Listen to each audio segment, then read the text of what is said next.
আসসালামু আলাইকুম। প্রায় 6 মাস লালন পালন করার পর অবশেষে আমাদের টাইগার মুরগিগুলো ডিম দেওয়া শুরু করছে।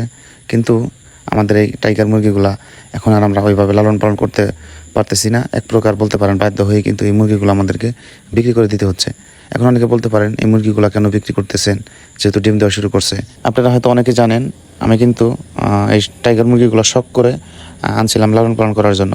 যেহেতু এখন আমার ফার্ম একটু বড় পরিসরে শুরু করছি এবং আমার ফার্মের মধ্যে নতুন গরু আমরা উঠানো শুরু করছি, যার কারণে এইদিকে কিন্তু খুব একটা বেশি সময় দিতে পারতেছি না। এইখানে যে ছাদের মধ্যে যে মুরগিগুলো আছে এইখানে আমার ভাগ্না লালন পালন করতো এবং এখানে খাবার দাবার ম্যানেজমেন্ট করতো। কিন্তু ও হচ্ছে লেখাপড়া করে, এর পাশাপাশি ওর কিছুদিন আগে নতুন একটা চাকরি হয়েছে।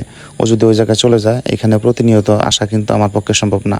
তাই আর কি এখান থেকে আমরা অধিকাংশ মুরগিগুলোই বিক্রি করে দিব। আমরা হচ্ছে বড় মুরগিগুলো রাখবো আমরা নিজেরা খাওয়ার জন্য এবং এর পাশাপাশি 10 থেকে 15টা মুরগি রাখবো আর বাকিগুলো আমরা সেল করে দিব।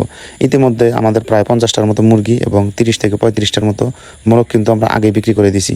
যেহেতু এগুলো রানিং ডিম দেওয়া শুরু করছে, অনেক দূর দূরান্ত থেকে লোকজন এসে কিন্তু আমাদের কাছ থেকে এই মুরগিগুলো নিয়ে যাচ্ছে। শেরপুরের এক আপু আমার সাথে যোগাযোগ করতেছে, ওনারও বেশ কিছু মুরগি ছিল এবং আরেক জায়গা থেকে মুরগি নিয়ে কিন্তু উনি প্রতারিত হয়েছে, যার কারণে আমার কাছ থেকে অনেক দূরে কিন্তু উনি নিজে চলে আসছেন আর হাজব্যান্ডকে নিয়ে।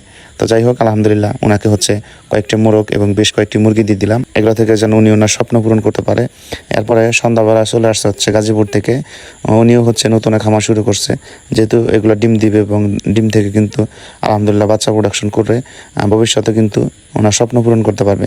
যাই হোক, আমাদের যে বাকি মুরগিগুলো আছে আপনাদের যদি কারো প্রয়োজন হয়ে থাকে তাহলে অবশ্যই আমাদের সাথে যোগাযোগ করবেন। ধন্যবাদ সবাইকে, সবাই ভালো থাকবেন।